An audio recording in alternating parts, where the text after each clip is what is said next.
The Coliseum was a place where the best of the best threw down to see who would be the last standing. Some contestants came from nothing, just to rise to the top.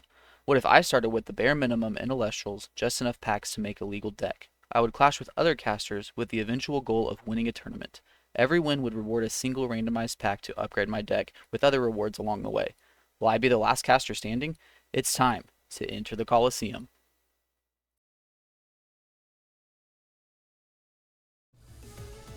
Welcome back to the Coliseum, friends.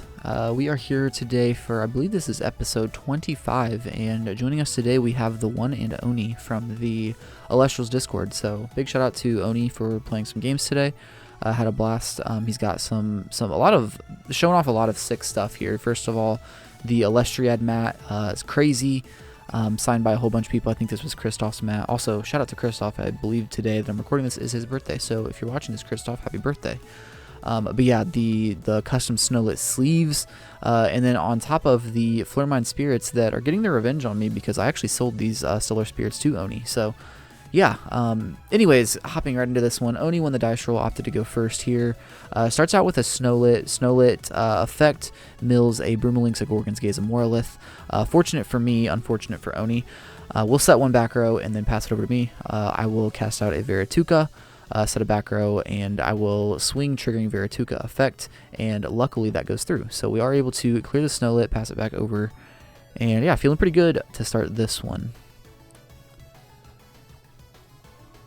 Also, while we got a little break right here, I did finally get my prizing for the premiere that I've been talking about the past couple episodes, which means that on my next win, Moonrise will officially enter the fray. So very exciting. Some really good cards in Moonrise. I really need a Doppelgator, and then some more Nobbies. I think that would take the deck to another level. Nobby's fallen off a little bit competitively. However, for our style of deck, I think it would go crazy. So yeah, super excited to get that stuff in.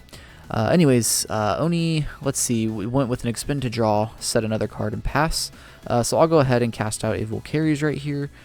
Go for, and then set another one, go for an attack, and be met with a Tsunami. So kind of fine with that, honestly. We are still ahead to Elestrals. We don't lose any guys, don't do as much damage as we would like, but we do run through the Tsunami, which could matter in the future. So completely fine with the outcome of that right there. So as long as nothing gets too crazy right here, we should be okay.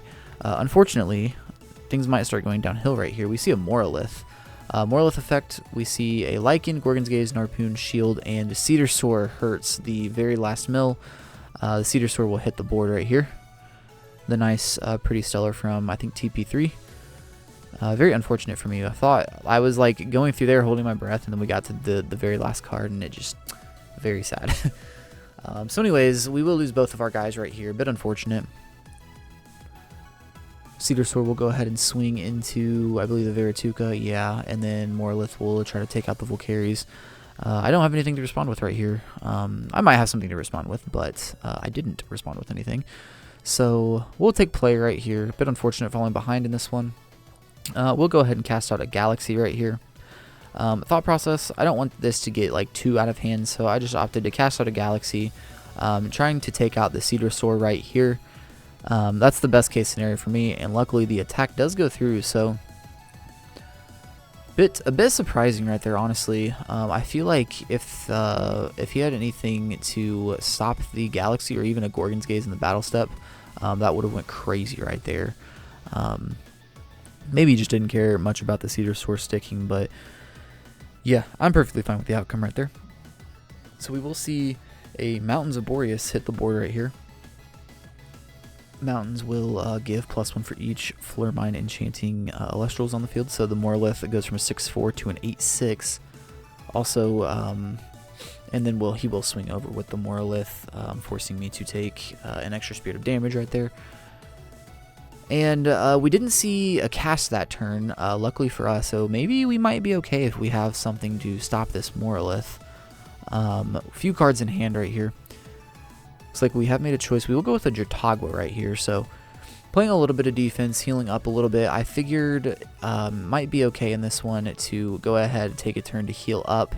If we can stay ahead in spirits, which I know is very hard to do in Blizz, especially when you can't clear their guy. But didn't really have any other options. So here we are sitting behind the Dratagua. Yeah, but anyways, this new Blizz deck that's going around, I attempted to play this in the premiere that was on the 21st, I believe, and went 0-2 and dropped with it. It was horrendous. My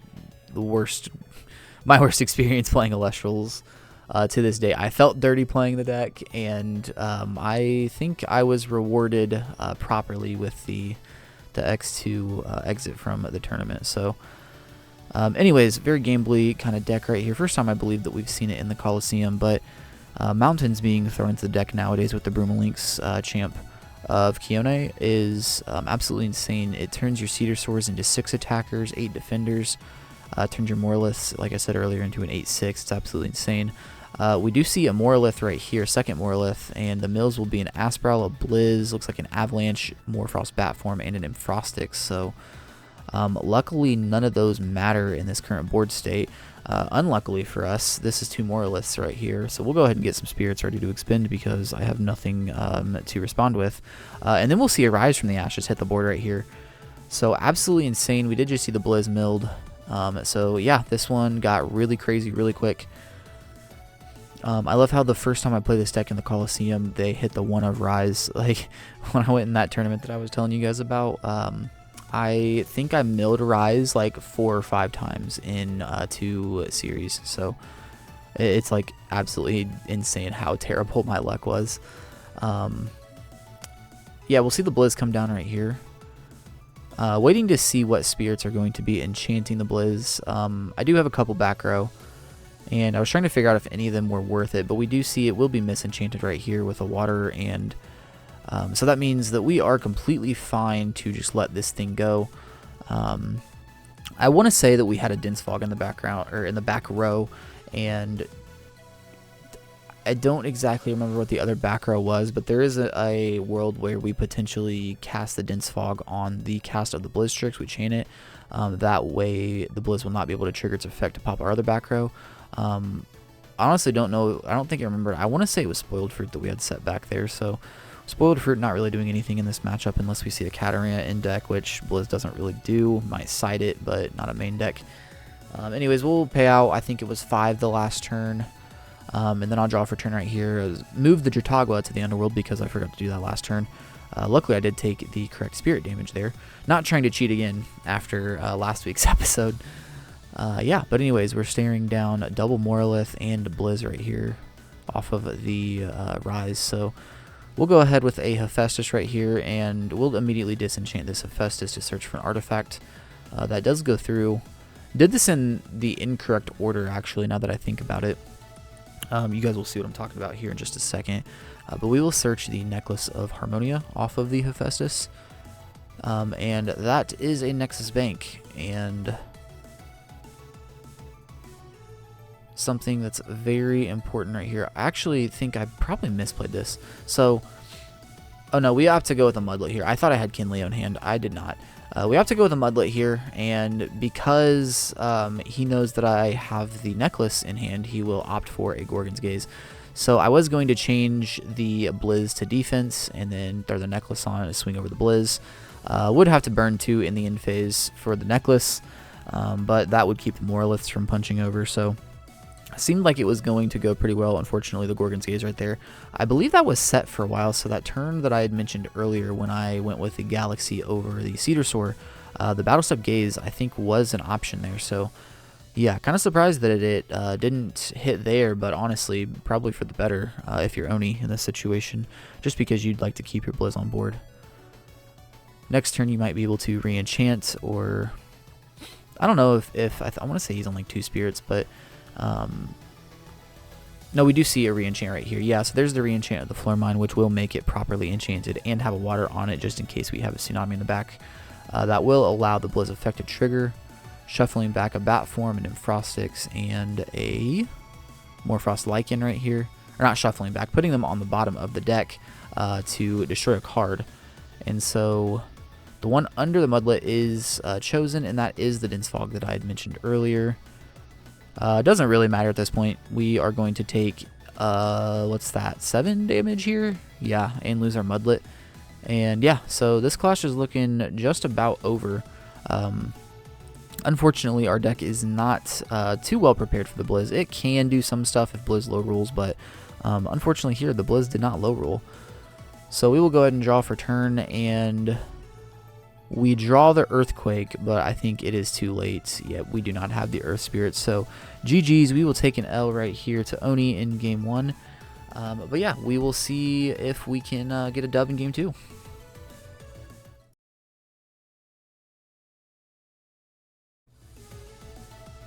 Alright, back for game 2 against Oni here. I believe we did win this die roll, so we will opt to go first right here in this one. Hopefully have a little bit better luck. As you see, the sleeves have changed on Oni's side, which means that Oni is playing a different deck in this clash. So I'm personally thankful for that, as like I was saying, Blizz is insane. Anyways, I will go ahead and cast out a Galaxy right here, and I believe it was just a pass, yeah. So we'll pass play over to Oni. Looks like we will see a card set right here. Hoping to get ahead early in this one tempo-wise. We'll see a Zaptor come down, and it looks like that's an expended draw turn 1, so love to see that.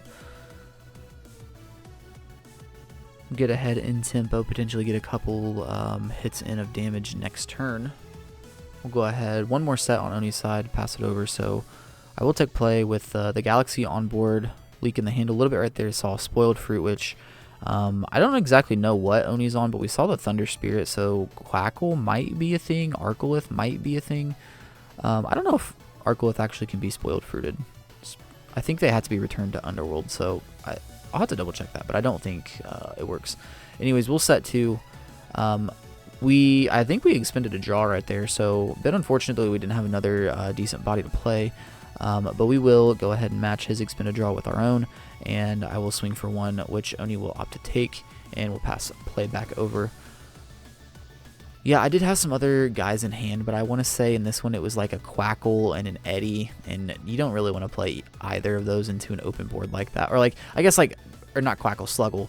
The Sluggle's like okay, but I wasn't going to get any value off healing, so I was like, I'll just expend another water, and we will be able to set the Sluggle up for a future turn.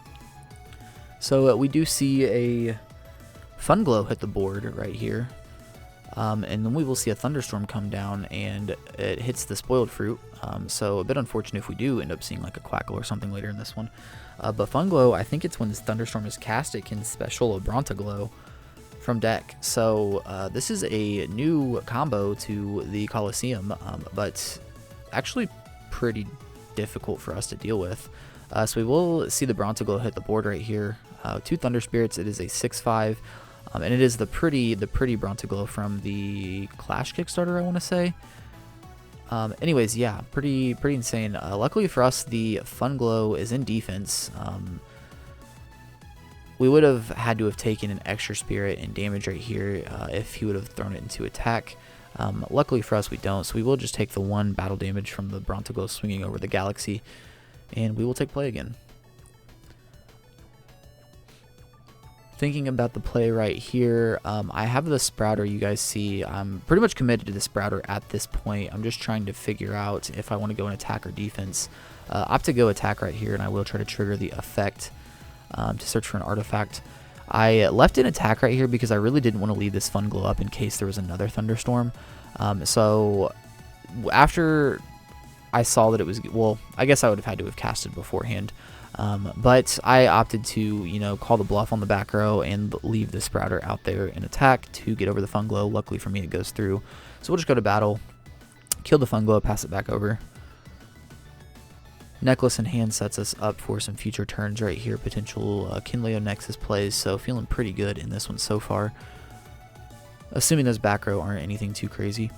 We will see a Champion of Zeus Titanostrike hit the board right here. It is a 4/4, and when it's cast, I think it allows you to search Thunderstorm.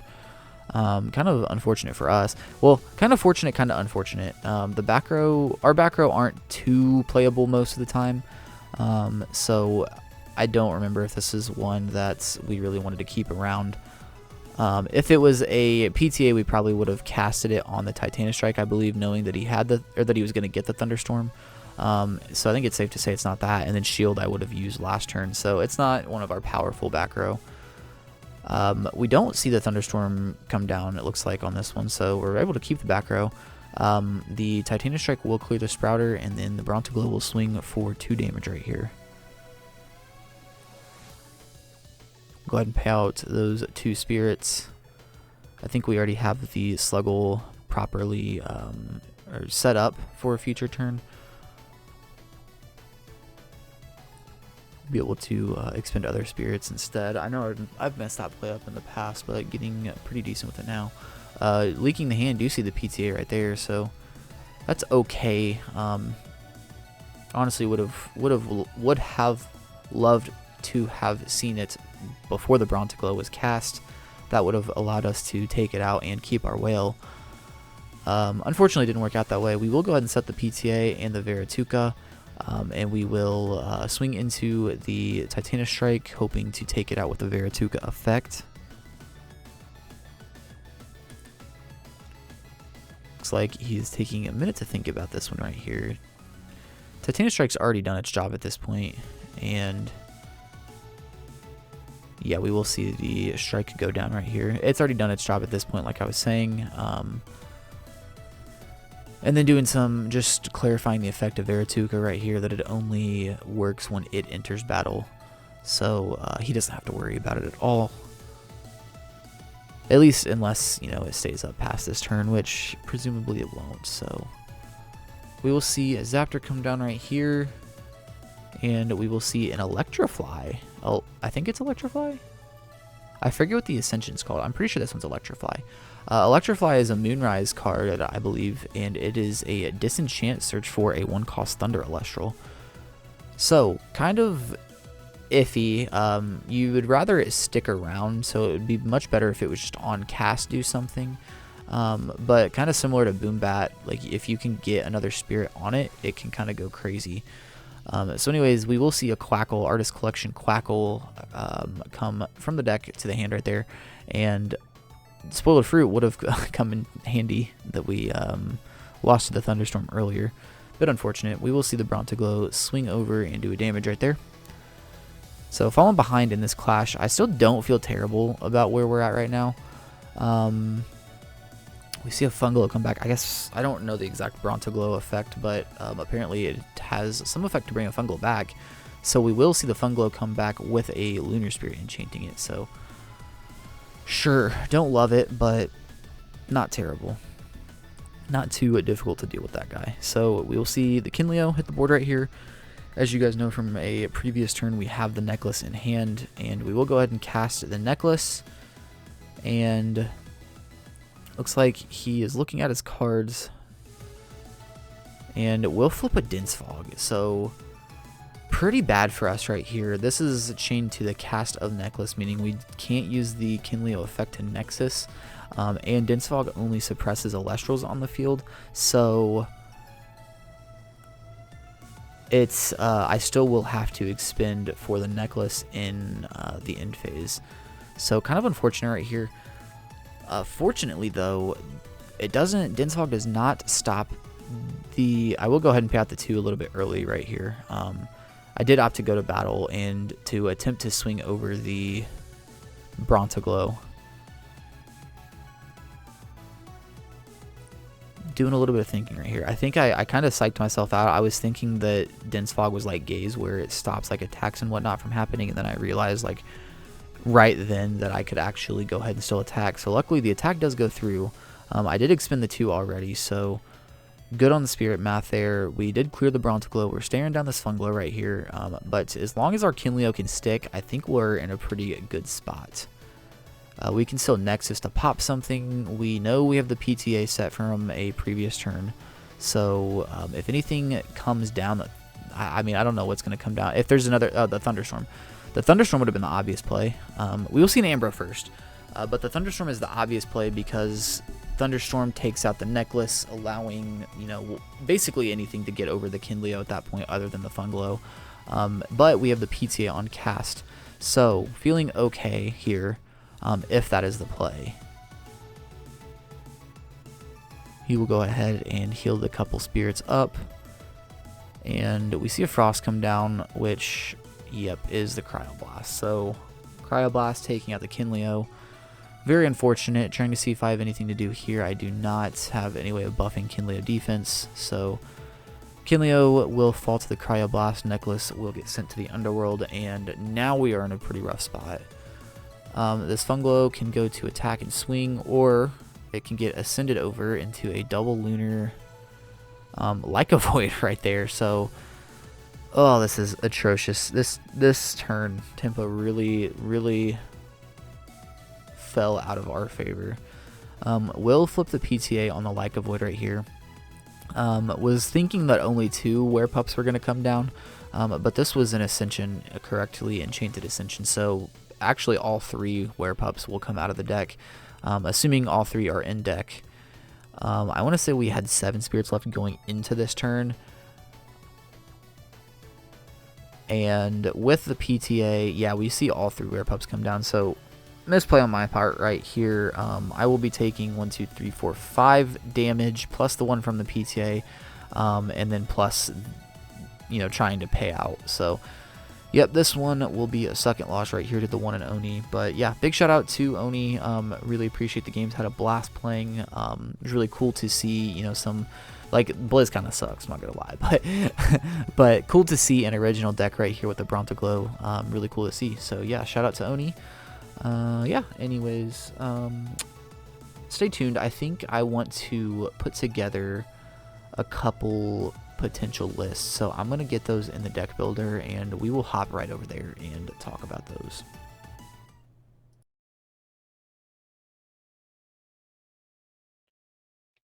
Okay, so we went ahead, I put the deck into the deck builder, so that's what you guys see in front of you, our Elestrals Coliseum Fire Nexus version 1.0 list. Yeah, sorry if it looks a little bit stretched. I had to stretch to cut off like the top and then like the taskbar and whatnot, so I apologize for that. But anyways, we're looking at the list right here. You see we're obviously leaning into fire.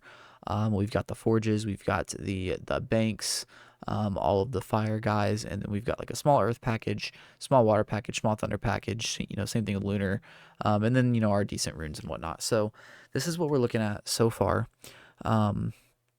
I don't know if this is like the most optimal version of what we can run. I like having 3 2-drops in here because, well, the Scavacle searches a lot of our deck, and the things that we want to see. It can even search chains, like it's actually kind of crazy. And then under Forge, it turns into a 7, so 7/6. So I like Scavacle in here. Neandersloth is worse the less Earths that we have. I just really like Neandersloth. Like, I've done lots of crazy things with it. It feels like it's like almost the mascot at this point for Coliseum. And then Draking is like a win now card. If I can stick it and it doesn't get shielded, it just kind of wins. So I like having those 3 in here.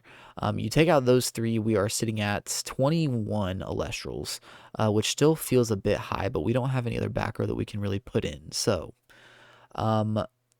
yeah, I think I want to keep the fire guys. If we're going to cut down on fire guys, I think we cut the Volcaries potentially. For the water, like, I like the water lineup. This feels really good. I like being able to actually heal since we don't have Ambro. We do have, I think, 1 Quackle, which we'll get to the collection in a minute so you guys can kind of see that. So maybe we could lean into like a heavier Thunder build. But I kind of like the Quackles. Obviously, Eddie's crazy. Jatago's another small healer, and Galaxy's just decent overall. And then for our Earth package, like I brought up the Neandersloth, we have the Mudlet, which is just, slightly worse Eddie, but still very solid for the series. Moss Station is basically a 6 attacker on board. Kind of need it. And Sprouter searches our artifact, which gives us our bank and whatnot. So we're at least keeping these 3. I think we're going to keep these water. Same thing with the Thunders. We need the Jolton to search for the Forges. Rabbit's just crazy. So I feel really good about where this is at. We could cut the Nobby, the Verituka, at least Nobby until we get a Doppelgator. We could cut the Verituka. It's just a decent guy. So I think we're going to keep this core intact right now. Anyways, let's hop over to the collection. So looking at the collection here, I don't know how... Let's see if I can... what is this trying to tell me to do? Can I not? There we go. Okay, so we can make it a little bit bigger. There we go.